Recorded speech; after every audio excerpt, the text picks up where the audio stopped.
Hey guys, thought I'd give you another update and some info on a bit of an accident I had here. A lot's been done. I've just been jamming at the last couple weeks, trying to get this thing ready to actually be on the road.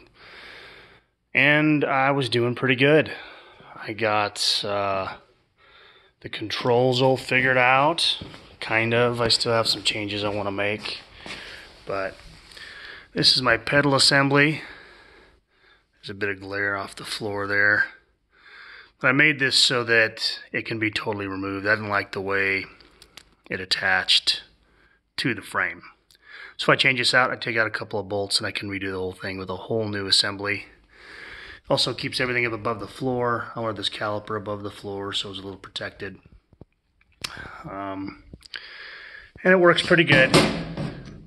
I'll get into this in more detail in another video maybe. But that's in. Brake lines are in. I used a combination of this nylon air line that was shipped with it and some metal lines. Seats are in. Obviously the floor's in. This was a rolling machine. Transmission's done. Chains are in. I got to readjust them there. They stretched a bit. Everything's in. Fun little custom exhaust. And then I had a lot of welding to finish. It was hard, kind of hard just to find all the welds that I hadn't totally burned in. There was a lot of them. Here's where I transitioned to hardline. I bent those, brought them up into the caliper like that. I'm not sure how well this is going to work, but those flexible lines would make a nice way to make a point where the pivot is for the subframe. What else? If anybody's interested, I'll go into more detail on all of this stuff for each system.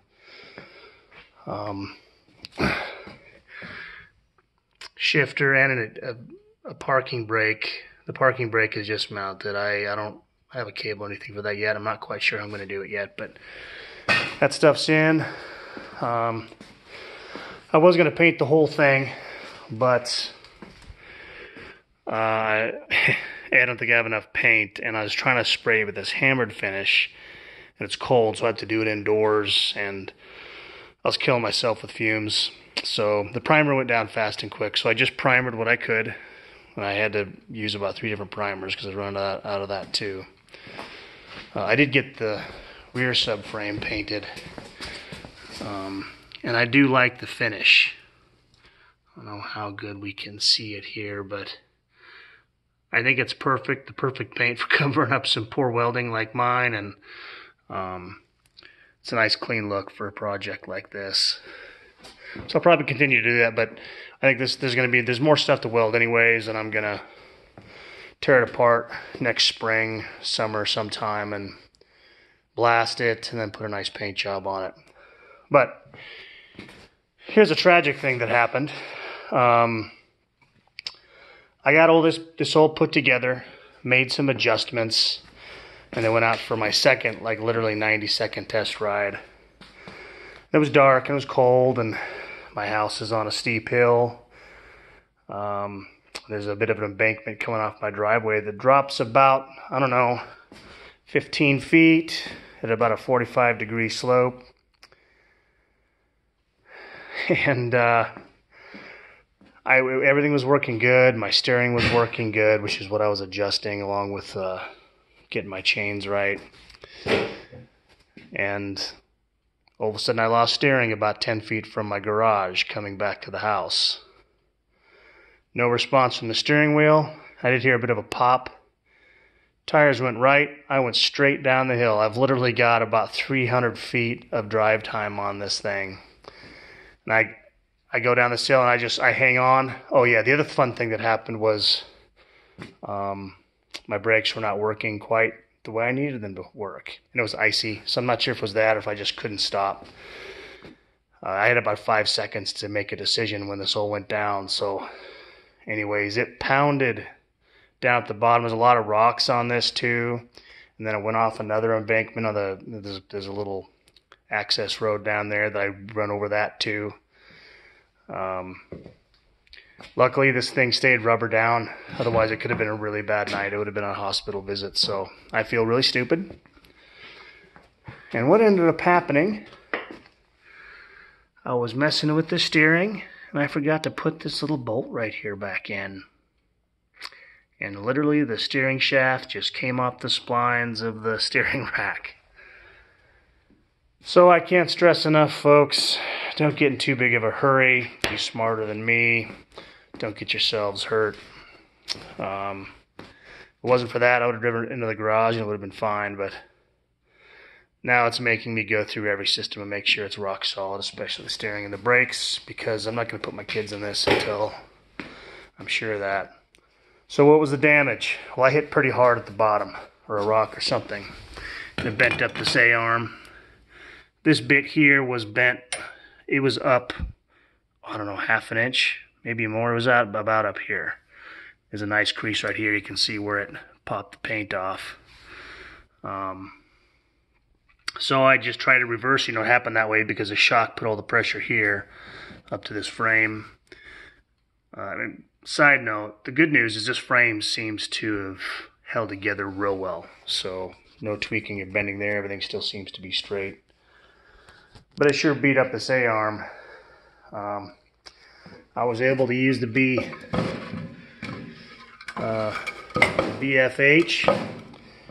I ended up putting this 2x4 like this, swinging at it with my 10-pound splitting maul, or 8-pound, I'm not sure what it is. But it took some heavy whacks. Like I had to put my back into it. Then it straightened this thing out, mostly. So I may end up welding a brace right here. This is straight up not a great design, to be honest. I'm going to redo these whole things one day because I got some ideas and some things I want to do with them that I think it'll be better than this design, but I'll get into that right now. Let me put a brace here to keep that from happening. But I don't know, maybe that's okay that happened, because if this didn't give, what else would have give? This is easy to replace. Straightening out this frame is not going to be easy to do, so I'm not sure. Bent up the steering rod here too. Not sure if you can see that whooping it, but that happened. It seems okay though. I'll probably replace these eventually. This is just, I think I just used some 3/4 inch like electrical conduit. I just had it and it happened to fit these things perfect, and it was light and it's galvanized. I said, let's just use that. So that worked okay, but I got some other stuff. So bent those up. This you can't see as bad, but it did bend the arm, the steering arm on this spindle a little bit. That one's not too bad. Where's the other one at? I had it in my hand. It's right here. This one, it's in rough shape. And I could try to get this in a vise and pound it out, but I was going to redo these anyways. So I'm going to cut this guy off and make some new arms and weld them on and go from there. And I'm trying to figure out Ackerman's angle. Not trying to, I got it figured out. I can show you guys what I've been doing here. Well, you can just run a line straight to the back of your kart from your pivot points. If this was the pivot point of your spindles and this was the center of your axle, you could just run a line from there to there, try to get your wheels straight and tack on your arms.